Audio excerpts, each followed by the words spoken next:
Hello friends, good morning. मैं Soni ma'am teaching जाम में आप सभी का स्वागत है।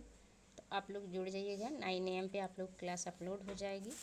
तो आज जो क्वेश्चन नंबर है हम लोग का 71 है, जो हम लोग 2022 का प्रैक्टिस सेट लगा रहे हैं नेट का।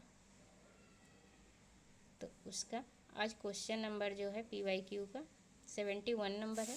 तो देखते हैं क्वेश्चन नंबर जो फर्स्ट है, निम्नलिखित में से किसका उद्देश्य आवासीय भवनों में तापीय आराम में वृद्धि करना और ऊर्जा के प्रयोग को कम करना है। किसका उद्देश्य बताना है, जो आवासीय भवनों में तापीय और वृद्धि करना, किसका, ऊर्जा का और कम प्रयोग करना है। तो किसका है देखते हैं।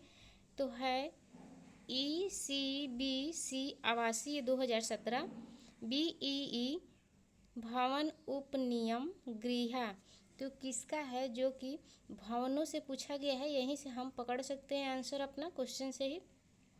तो भवनों में तापी आराम, तो ताप से हमें आराम मिलता है, और जो है वृद्धि करना वो सब, मतलब कि ये जो होता है भवन से हमें मिलता है। और जो है ये कौन बताता है, ये जो है गृह बताता है। तो गृह से हमें पता चलता है। तो गृह जो है, तो ये हमें रेटिंग देता है। जो गृह है 5 स्टार हमें देता है।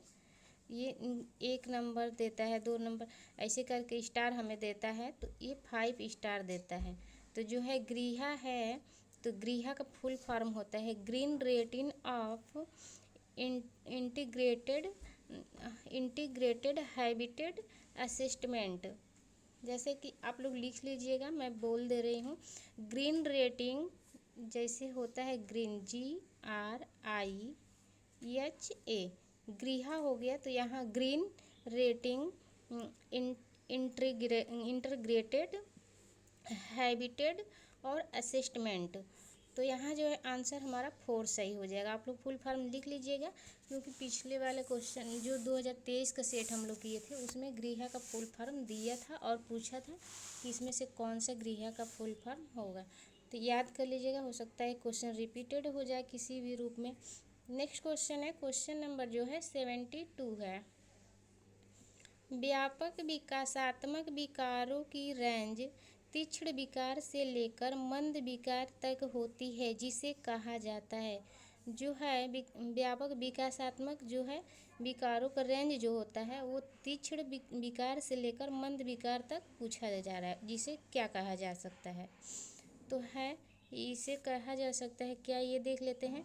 तो ऑटिस्टिक विकार, ऑटिस्टिक स्पेक्ट्रम विकार, एस्पर्जर सिंड्रोम, बारंबारता विकार।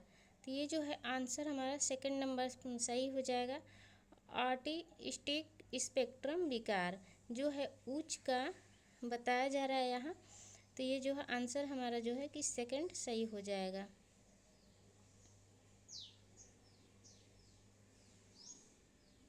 ये जो है ये विकार जो होता है, ये बच्चे का सोशल स्किल और कम्युनिकेशन में देरी देखा जाता है। इस विकार के कमी से यहाँ जो पूछा भी जा रहा है तीक्ष्ण और मंद विकार।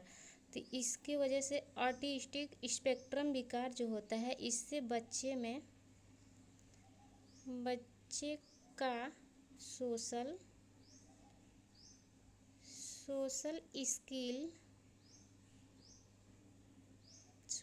स्किल और कम्युनिकेशन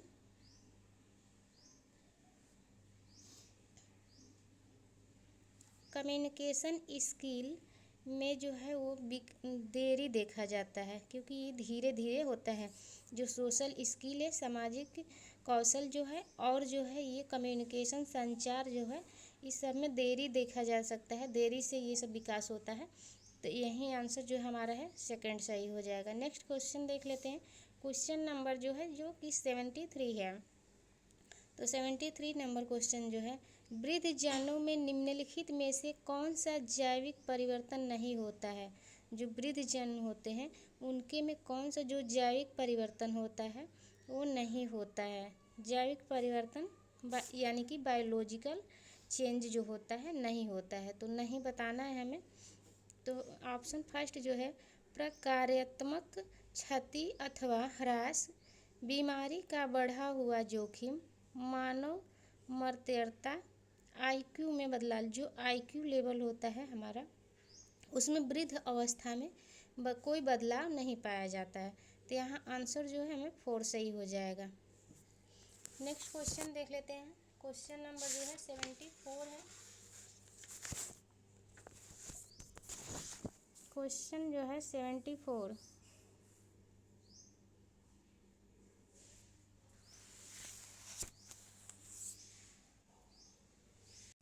जो है क्वेश्चन नंबर 74 है। तो देखते हैं इसमें क्या पूछा जा रहा है। ब्रूनर ने रोमन विद्वानों का उपयोग में लाई गई यथार्थता के प्रतिनिधित्व के तरीकों का रूपरेखा तैयार की, जिन्होंने विश्व के बारे में उनकी अवधारणात्मक समझ विकसित की है। यहाँ जो है ब्रूनर जो है वो रोमन विद्वानों द्वारा उपयोग में लाई गई यथार्थता के प्रतिनिधित्व का जो तरीका था उसको किस रूप में तैयार किया है वो बताना है यहाँ। तो देखते हैं, ये जो है 74 नंबर क्वेश्चन, सॉरी मैं 75 करा रही हूँ, अभी 74 आप लोग को करा दूँगी। तो ये जो क्वेश्चन 74 ही क्वेश्चन है, 1 मिनट रुकिए।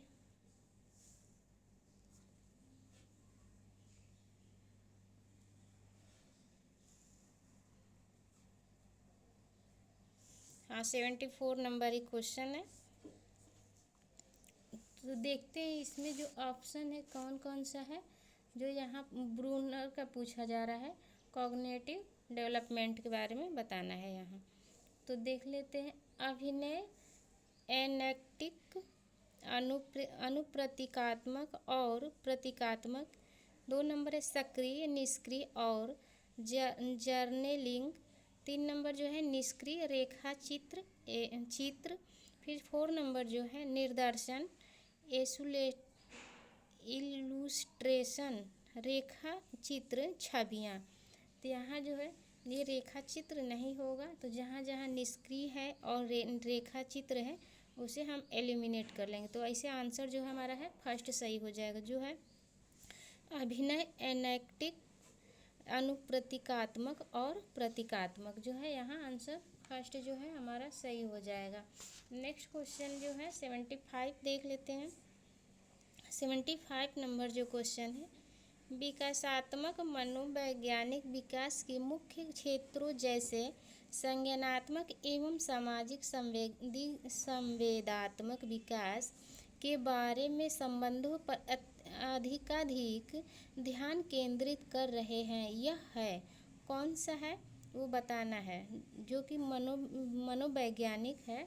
मनोवैज्ञानिक तो देख लेते हैं इसमें जो हमारा ऑप्शन है DBT सैद्धांतिक उन्मुखता, आचार शास्त्री सैद्धांतिक उन्मुखता, इलेक्टिक सैद्धांतिक उन्मुखता और जो है 4 नंबर है संज्ञानात्मक सिद्धांत उन्मुखता।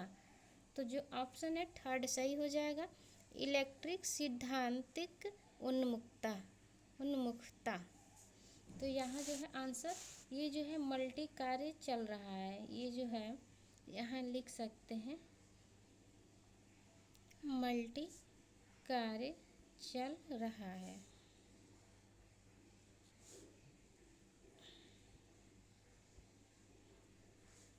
नेक्स्ट क्वेश्चन है, क्वेश्चन नंबर है 76। 76 नंबर जो क्वेश्चन है ये है कि यौन पुनर्जागृत का समय जब यौनिक आनंद का स्रोत परिवार के बाहर का कोई व्यक्ति होता है, यह अवस्था होता है। जो यौन पुनर्जागृति का समय होता है उस टाइम यौनिक आनंद का जो स्रोत परिवार के बाहर का कोई व्यक्ति, परिवार का न होकर कोई बाहर का व्यक्ति होता है, यह अवस्था मतलब कि बताना है किस अवस्था में ऐसा होता है। तो देखते हैं ये जो है मौखिक अवस्था, लिंग संबंधी अवस्था, जननिक अवस्था और गुदा संबंधी अवस्था। तो ये जो है ये होता है हमारा जो है 3rd नंबर ऑप्शन होता है, जो कि है जननिक अवस्था। ये जो होता है 5 होता है, तो इसे क्रम से लगाने के लिए भी आ जाता है। तो ये जो होता है पहला ओरल होता है, जो कि ओरल जो है ये फर्स्ट नंबर पे होता है। ओरल ओरल स्टेज इसे बोलते हैं। और जो है ये 2 नंबर पे आता है एनल, यानी कि गुदी अवस्था। एनल एनल जिसे गुदी अवस्था कहते हैं। और जो फर्स्ट नंबर पे होता है, यहाँ जो है आंसर हमारा 3rd नंबर सही है। और मैं इसे बता रही हूँ क्रम से कौन पहले आता है, तो ये मौखिक अवस्था ओरल हो जाएगा। ओरल और जो है 2 नंबर पे एनल आ जाता है। और 3 नंबर पे जो है ये फैलिक आता है, जो कि जिसे कहते हैं लिंग संबंधी अवस्था थी। ये होता है फैलिक होता है। और जो है ये 3rd नंबर पे हो जाएगा। और जो है 4 नंबर पे जो आता है लेटेंट होता है। 4 नंबर। और जो 5 नंबर जो है ये हमारा आंसर है, ये 5 नंबर पे आता है। इसे क्रम से लगाने के लिए भी जो चंडीगढ़ का एग्ज़ाम हुआ है टीजीटी का, उसमें आया था ये क्वेश्चन। तो इसे ध्यान दीजिएगा, क्योंकि ये आ जाता है, ऊपर नीचे लिखा रहता है। और इसे ये भी पूछा जा सकता है जो जननांग होता है ये, तो क्रम से लगाने के लिए भी आता है। नेक्स्ट क्वेश्चन देख लेते हैं, इसका आंसर नंबर 3rd सही हो जाएगा। नेक्स्ट क्वेश्चन जो है क्वेश्चन नंबर 77 है। जो 77 नंबर क्वेश्चन है उसे देखते हैं। तो लड़ाई झगड़ा करना मुख्यतः एक पारंपरिक पुरुषोचित भूमिका की विशेषता है, और रोना मुख्यतः एक पारंपरिक स्त्रियोचित भूमिका का विशेषता है। यहाँ जो है रूढ़िवादिता जो होता है हमारे समाज में, उसके बारे में बताया गया है। जो रोने का काम है वो लड़कियों का है, और जो लड़ाई झगड़ा करने का जो काम है वो जो है कि वो पुरुष का है। पुरुष का भी रो नहीं सकते। ये सब रूढ़िवादिता है हमारे यहाँ, हमारे समाज में। तो देखते हैं, यही पूछा जा रहा है इसमें, यह किसका श्रेष्ठ उदाहरण है। ये तो जेंडर टाइपिंग का उदाहरण हो जाएगा, जो कि रूढ़िवादिता है। तो आंसर जो है हमारा ये 2nd सही हो जाएगा। जेंडर टाइपिंग, जेंडर लिंग की भूमिका, ये नहीं होगा, लिंग नहीं होता है। लिंग जो कि वो सेक्स हो जिसको बोलते हैं, वो नहीं होगा। और जो है जेंडर लैंगिक पहचान, ये भी नहीं है। ये जेंडर टाइपिंग है। ये ऑप्शन जो है 3rd सही हो जाए, 2nd सही हो जाएगा। नेक्स्ट क्वेश्चन देखते हैं। नेक्स्ट क्वेश्चन जो है 78 नंबर है। 78 नंबर जो क्वेश्चन है,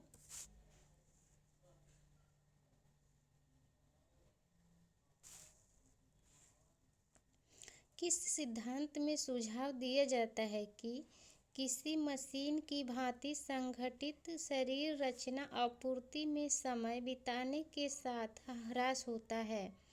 ये जो है यहाँ सुझाव दिया जाता है किस सिद्धांत में, उसे ही बताना है। जो है मशीन की भांति संगठित शरीर रचना, जब आपूर्ति के समय जब आता है तो समय बीतने के साथ साथ ह्रास भी होता है। यह प्रक्रिया निर्धनता और कमजोर पोषण जैसे पर्यावरणीय दबावों से प्रभावित होता है। जो है कि पर्यावरणीय जो दबाव होता है, यह प्रक्रिया निर्धनता और कमजोर पोषण, जो पोषण लेते हैं लोग कम क्वालिटी का होता है। और जो है निर्धनता, ये गरीबी भी कहीं ना कहीं इसका कारण है। तो देखते हैं आंसर कौन सा सही हो जाएगा।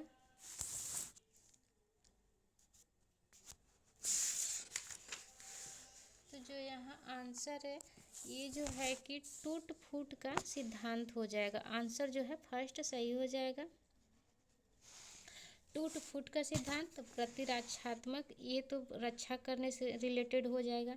कार्यकलाप सिद्धांत, ये भी नहीं होगा, ये तो कार्य के बारे में। और विगलन मतलब कि अलगाव के बारे में बता रहा है, ये भी नहीं होगा। तो यहाँ जो है टूट फूट का सिद्धांत जो है हमारा ऑप्शन 1st सही हो जाएगा।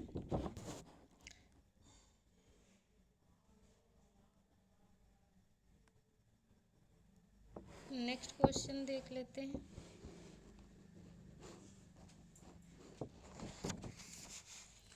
क्वेश्चन नंबर जो है नेक्स्ट वो है 79 नंबर।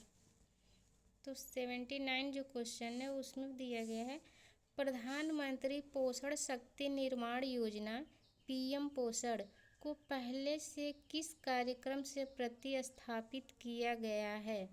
पहले से मतलब कि इसको पहले किस नाम से जाना जाता था वो बताना है हमें।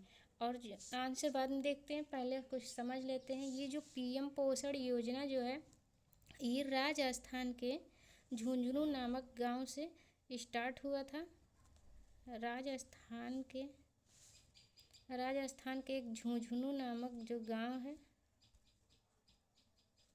झुंझुनू नामक गांव से स्टार्ट हुआ था। और कब स्टार्ट हुआ था? 8 मार्च 2018 में शुरू हुआ था। और सबसे पहले ये पता चल गया आप लोग को कि ये जो पीएम पोषण योजना जो है, जिसे प्रधानमंत्री पोषण शक्ति निर्माण योजना के नाम से जाना जाता है, ये राजस्थान के झुंझुनू नामक गांव से स्टार्ट हुआ था। और जब हुआ था 8 मार्च 2018 को। तो यहाँ तक आप लोग को समझ में आ गया होगा। और जो है यहाँ जो है ये फर्स्ट नंबर समझ में आ गया। और फिर जो है आईसीडीएस जो होता है इसका फुल फॉर्म होता है इंटीग्रेटेड चाइल्ड डेवलपमेंट सर्विस। और जो है ये मिड डे मील, जो मिड डे मील होता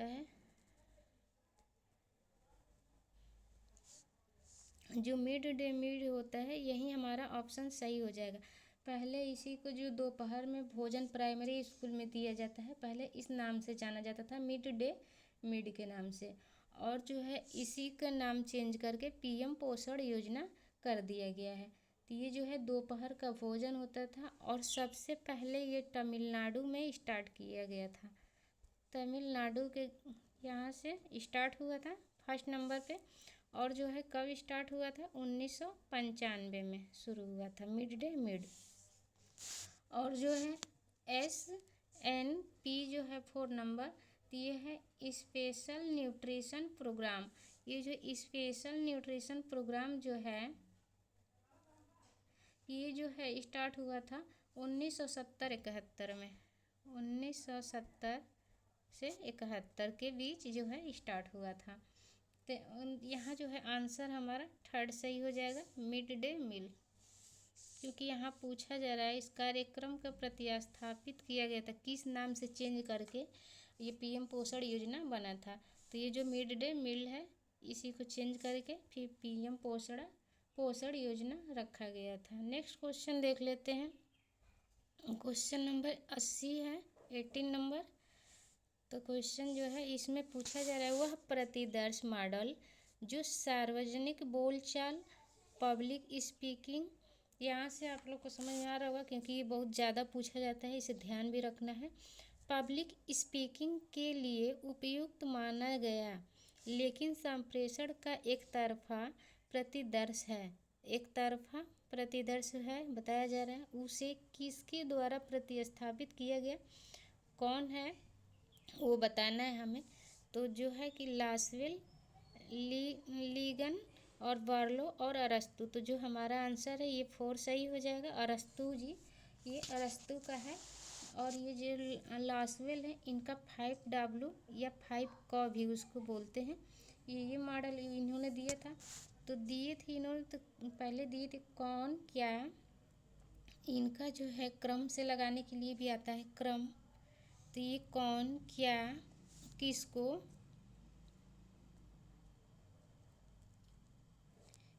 और किस माध्यम से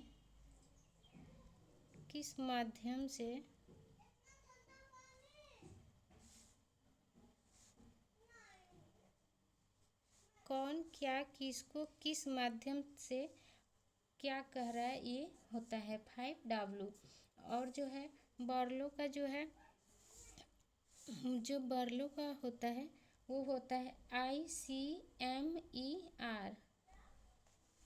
और जो अरस्तु का इन्होंने 3 अपील दिए थे, ये जो 3 अपील दिए थे ये जो है एथोस, पैबोस और लागोस, ये 3 दिए थे अपना। नेक्स्ट क्वेश्चन देख लेते हैं। इसका क्वेश्चन नंबर जो है कि क्वेश्चन नंबर 81 है। हाँ, 81 नंबर क्वेश्चन देखते हैं। तो 81 नंबर जो क्वेश्चन है, गेट कॉर्पस निम्नलिखित में से किस संप्रेषण स्थिति में महत्वपूर्ण है। जो गेट कॉर्पस होता है, तो ये जो होता है कि वह व्यक्ति जो एसएमएस को फिल्टर करता है और भेजने के बाद रिसीवर तक पहुंचने से पहले तक, जो यह गेट कीपर्स जो है, वह जो मैसेज रिसीवर तक भेजा जाता है तो उसके यहाँ पहुँचने से पहले जो कार्य होता है फिल्टर करने का, उसी एसएमएस को यह व्यक्ति फिल्टर करता है। पहुँचने तक यानी कि पहुँचने से पहले तक की जो क्रिया होती है उसे ही गेट कीपर्स के द्वारा किया जाता है। तो देख लेते हैं। तो अंतर्वैयक्तिक, लघु समूह संप्रेषण, दीर्घ समूह संप्रेषण और जन संचार, जन कम्युनिकेशन। तो यहाँ आंसर जो है कि यहाँ सही हो जाएगा 4th नंबर, जन कम्युनिकेशन। नेक्स्ट क्वेश्चन देखते हैं। नेक्स्ट क्वेश्चन जो है क्वेश्चन नंबर 82 है। 82 नंबर जो क्वेश्चन है वह कौन सी वैज्ञानिक विधि है, वैज्ञानिक विधि बताना है जिसमें प्रतिबिंबिक चिंतन पैटर्न अपनाया जाता है। वह विधि बताना है वैज्ञानिक कौन सा है जिसमें प्रतिबिंबिक चिंतन पैटर्न अपनाया जाता है। तो प्रदर्शनी, चर्चा, फील्ड ट्रिप, क्षेत्र भ्रमण, क्षेत्र का अध्ययन, दौरा, ऑडियो क्लिप्स। तो ये जो है हमारा 2nd नंबर सही हो जाएगा, चर्चा। ये जो है व्यक्ति का समूह, व्यक्ति, तो यहाँ आंसर जो है 2 नंबर सही हो जाएगा। नेक्स्ट क्वेश्चन जो है क्वेश्चन नंबर 83 है। 83 नंबर क्वेश्चन जो है देखते हैं। यदि कोई कार्यक्रम समन्वय किसी समुदाय को विभिन्न खाद्य वस्तुओं की उपलब्धता का मूल्यांकन करना चाहती है तो वह निम्नलिखित में से कौन सी पीएलए विधि का उपयोग कर सकती है। यहाँ पूछा जा रहा है विभिन्न खाद्य वस्तुओं का ये जो है उपलब्धता का मूल्यांकन करना चाहती। तो पीएलए, मैं किसी दिन पीएलए पर क्लास ले लूँगी। यहाँ से नेट में एक क्वेश्चन ज़रूर आता है, कभी कभी तो 2 भी आ जाता है। तो यहाँ हमें बताना है खाद्य वस्तुओं की उपलब्धता के बारे में ये जानना चाहती है। तो वेन आरेख द्वारा दिखा सकती है, मौसमी आरेखण द्वारा दिखा सकती है, या ट्रांजेक्ट वाक द्वारा, या रैंकिंग और स्कोरिंग द्वारा। तो यहाँ जो है दिखा सकती है वो खाद्य पदार्थ को बताना है। तो जो है कि इसे हम मौसम से, सीजनल से इसे दिखाते हैं। तो आंसर नंबर 2 सही हो जाएगा। इसे सीजनल, इंग्लिश में याद करना इजी होता है इसे, क्योंकि हिंदी में थोड़ा मिस्टेक जैसे लगता है, इंग्लिश में सही रहता है। तो ये सीजनल डायग्राम आप लोग ध्यान दीजिएगा। नेक्स्ट क्वेश्चन इसमें जो होता है पीएलए के द्वारा होता है। तो ये मैं पीएलए का आप लोग को क्लास ले लूँगी किसी दिन, ऐसे थ्योरी। नेक्स्ट क्वेश्चन जो है क्वेश्चन नंबर जो है 84 है। 84 नंबर जो क्वेश्चन है वो है उन्नत भारत अभियान किसको समर्थन प्रदान करता है। जो उन्नत भारत अभियान चलाया जाता है वो किसके समर्थन में कार्य करता है, वो बताना है।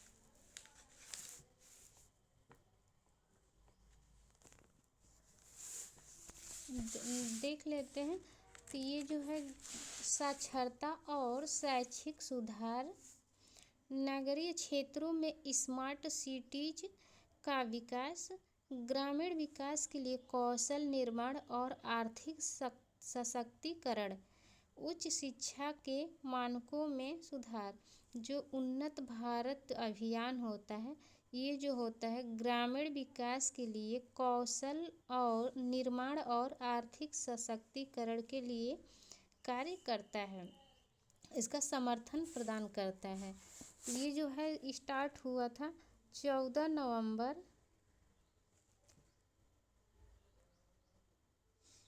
14 नवंबर 2014 में शुरू हुआ था।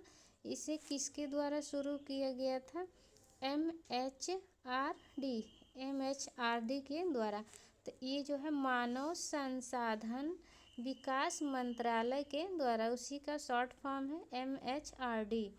तो मानव संसाधन विकास मंत्रालय द्वारा ये 14 नवंबर और 2014 में शुरू किया गया था उन्नत भारत अभियान। तो आंसर इसका थर्ड सही हो जाएगा। नेक्स्ट क्वेश्चन देख लेते हैं। क्वेश्चन नंबर जो है 85 है। 85 नंबर जो क्वेश्चन है, सुंदरलाल बहुगुणा ने हमारे देश में निम्नलिखित में से किस आंदोलन का नेतृत्व किए थे? जो ये सुंदरलाल बहुगुणा हैं, इन्होंने किसका नेतृत्व किया था, कौन सा आंदोलन किया था, उसको बताना है। तो भूदान आंदोलन, चिपको आंदोलन, भ्रष्टाचार विरोधी आंदोलन, स्थानीय निकायों में लोकतांत्रिक भागीदारी। तो इन्होंने बहुगुणा, जो सुंदरलाल बहुगुणा हैं, इन्होंने चिपको आंदोलन के समर्थन में जो है आंदोलन चलाए थे। ये जो आंदोलन चला था ये कब चला था? 1970 से लेके 73 के बीच ये आंदोलन चलता रहा, जो है चिपको आंदोलन सुंदरलाल बहुगुणा के द्वारा चलाया गया था। तो आज का ये अंतिम क्वेश्चन है सेशन का, क्योंकि क्लास बहुत ही लंबी हो जाएगी आप लोग को। तो मैं 86 नंबर क्वेश्चन से कल क्लास नंबर 3 कराऊंगी आप लोग को। आज जो है क्लास नंबर 2 था हम लोग का, और पीछे की क्लास आप लोग देख लीजिएगा। इसमें PYQ बहुत ही इम्पोर्टेंट क्वेश्चन है और मैं एक्सप्लेन भी करती हूँ। तो यहाँ से आने वाले एग्ज़ाम में आप लोग को बहुत ही हेल्प मिल सकता है। थैंक यू सो मच, धन्यवाद।